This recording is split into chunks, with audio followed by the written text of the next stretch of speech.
Então vou dar aqui a minha percepção sobre esses 100 primeiros dias. Para mim, o Lula lidera um governo reacionário.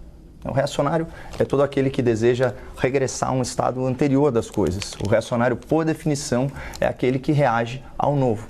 E muitas vezes, ainda que uma novidade seja benéfica, o reacionário ele se mostra avesso a ela, seja por ideologia, seja por teimosia ou até mesmo por ignorância. Vou dar um exemplo. Em 2015, que foi o último ano completo do PT à frente do governo federal, as empresas estatais brasileiras amargaram um prejuízo histórico de 32 bilhões de reais. E a população tomou conhecimento de uma corrupção sem precedentes nas companhias públicas, com destaque lá para a ladroagem na Petrobras.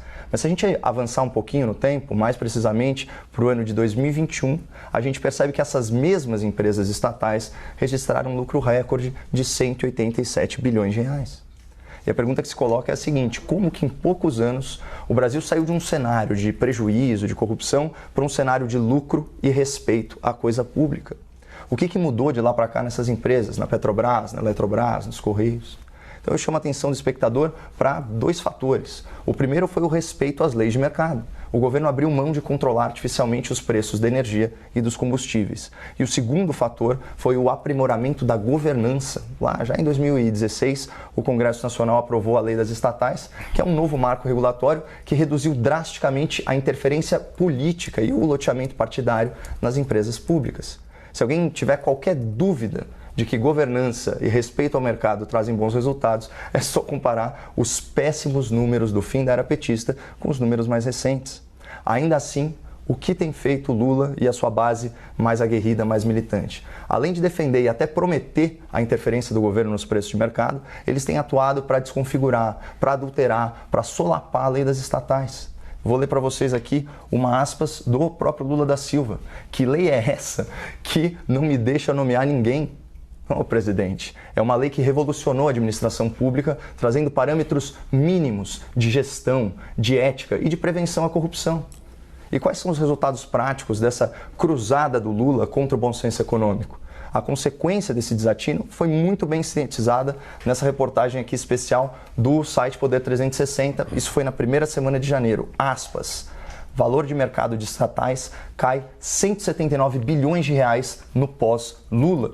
De outubro a dezembro, Petrobras e outras caíram de 720 bilhões para 540 bilhões. No primeiro dia de 2023, houve nova queda de 31 bi.